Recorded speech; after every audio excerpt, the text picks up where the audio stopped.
Guys, happy Thursday. Hope all is well with you and your world. It's definitely well with us. We went 3-1 last night. Really excited about that. Very fortunate to be able to get that done, and we are so excited here at Enough Said Sports, and we're going to keep on, focusing on the mission. That's putting money in your pocket while watching sports. That's the idea. So, anyway, I want to talk to you about a game one of a series. It's going to be the Atlanta Hawks traveling to play the Philadelphia 76ers. I did the series preview and prediction in the video right before this, so if you want to check that out and see what my thoughts were on that. I want to do a game one preview. Don't know the date and time yet. The NBA has not released that, but as soon as they do, I will update the date in the title of the video as soon as it comes out. But there is a point spread out already on this particular matchup. Now, the Hawks are going into Philadelphia. Looks like Joel Embiid is probably going to play. I'm pretty sure he is. All indications is that he's day-to-day. And I think with these extra few days off, and they're working around the clock on his knee, plus he was sitting on the bench last night, I think that's a pretty good indicator that he's going to be there in game one for the Philadelphia 76ers, and I think he'll be close to 100% of himself there. So looks like a small meniscus tear, doesn't require surgery, so that's all good, and we'll see what happens with that, but I think we're okay there. Now, the Atlanta Hawks are going to be 4-point underdogs in this game. Philly favored by 4 at home. They probably should be. I think the Hawks are getting a little bit more respect than they probably deserve based on their performance against the New York Knicks team that, quite frankly, just didn't match up very well with them. I did, in fact, think the New York Knicks would win that series, and I was wrong on that account.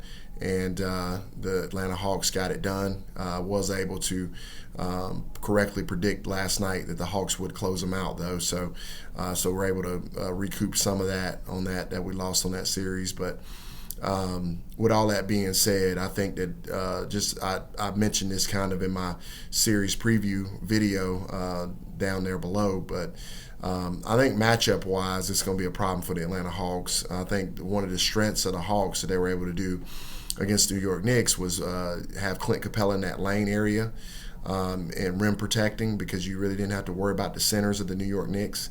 You got to worry about Joel Embiid, and he'll stretch the floor. He's going to draw Clint Capella out of the lane, and that's going to create major league spacing on the floor. And with spacing on the floor, it's going to be tough for the Hawks defensively, because defensively, other than Clint Capella, they're really not that good on that end. So I expect the Philadelphia 76ers to win this game. I think they make a statement. I think they cover this 4 points in game one, get the job done, go up 1-0 in this series, and I think they do it pretty comfortably. I think they're going to do it by about 10 or 11 points. So I like the Philadelphia 76ers in game one to take this one and jump out to a series lead. Let me know what you think about this prediction in the comments. And a couple of you guys have had some questions and stuff. Really appreciate that. I'll make sure I answer all those. If you have any questions about over-unders and things like that, I'll be sure to answer those. I do want to caution you guys a little bit. A lot of the reason why I don't do a whole lot of over-under, it's very rare you're going to see me pick an over-under on this channel. In general, I generally do it a little bit more in football because in the NBA, it is so inconsistent and so finicky sometimes, and so fluky sometimes with the over-under.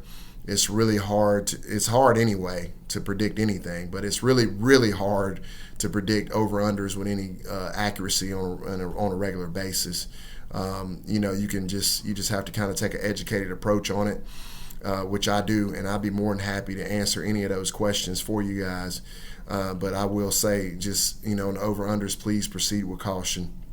If you end up playing any of those, just be a little bit conservative with the over-unders, and just make sure that you don't get in over your head with those. So with that being said, guys, thanks as always for your support, and hey, we're gonna keep on keeping on, keep on putting money in your pocket while you watch sports, and keep this train rolling.